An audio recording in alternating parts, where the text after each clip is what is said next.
Millions of people are running for cover right now in Israel as more missiles from the Houthi terrorist group, Ansar Allah they're called, in Yemen. Now, they had a ceasefire with the United States. We pummeled them really bad after they shot our airport. It landed almost on the airport. And now they're continuing to fire intercontinental ballistic missiles at us, and millions of people have to run for cover into the bomb shelter. The sirens are going off right now in Tel Aviv, Netanya, the central areas. This is unacceptable. Right now, we're mourning the loss of two more heroes. In Gaza, fell in the line of duty Sergeant Yishai Urbach. He's only 20 years old, from Zichron Yaakov, with the 605th Combat Engineering Battalion of the 188th Brigade. He fell, he gave all to defend this land. Also, Staff Sergeant Yam Fried, age 21, from Salit, Golani Reconnaissance, fell as well. And what happened is, an initial probe says that they launched an RPG at a building in Rafah, Janina neighborhood where Israeli forces were positioned. The impact caused part of the structure to collapse, killing Sergeant Eliakim Urbach and injuring two others. And 2 hours later, in a second area, different place, Yam Fried was killed in a blast where a armored personnel carrier was struck by an explosive device. So it's very dangerous. This, to fight a war that's very dangerous, you risk everything to defend your land, everything. And it's Shabbat, and they're not going to be around the Shabbat table with their family.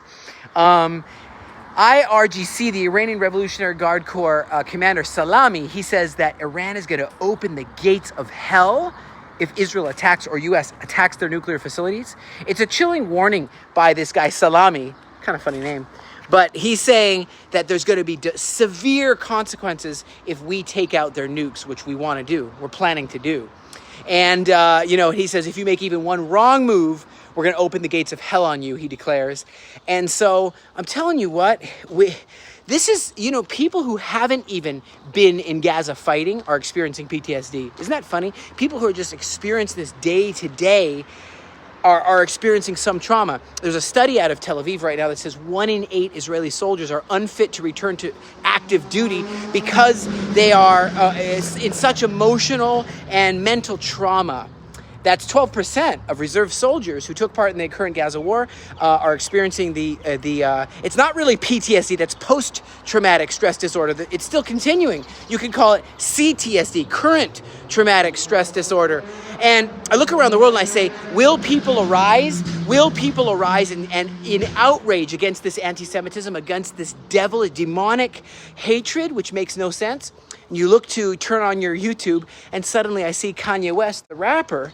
And back in the day, there were some songs that were actually quite nice. He had this, Sunday service back in the day. But he's coming out with songs now. He's got a song just came out today called Hail Hitler. And it's got billions of views. He's completely anti-Semitic. And he says he's a Nazi. He says Hail Hitler. The whole song is Hail Hitler. And I guess he may not understand that Hitler was very anti-black people. He doesn't seem to realize that glorifying anti-Semitic ideology, normalizing this kind of speech is so horrible. A lot of people follow him. And he was dropped, he was dropped by Adidas. He was dropped by Balenciaga. He was dropped by different major labels. But, even though he was banned from some places, there is not enough outcry to this kind of normalization. There's not enough believers, Christians. There's not enough people saying that this is completely evil. Even, do you know 55,000 black people and black POWs were persecuted? Many were killed by the Nazis. They were doing a German colonialization in Africa. They were dehumanizing them. And you can't go and say you love Hitler. You can't say you're a Nazi. It's so wrong. But that's where we're at. That's why we need to speak out. That's why we need to train the next generation. That's why we need to recognize that there's a battle for the hearts and minds of the young people right now that are watching YouTube. And as we're going through this, guys, I just want to say Shabbat Shalom. And I want to say be strong in these times. Don't give up. Don't give in. Don't surrender. Turn to the Word of God. I'm going to read Psalms 149, verse 7. God is going to execute vengeance on the nation and punishment on the peoples who come against Israel. But Zechariah 10, verse 6, I will strengthen the house of Judah. I will save the house of Joseph.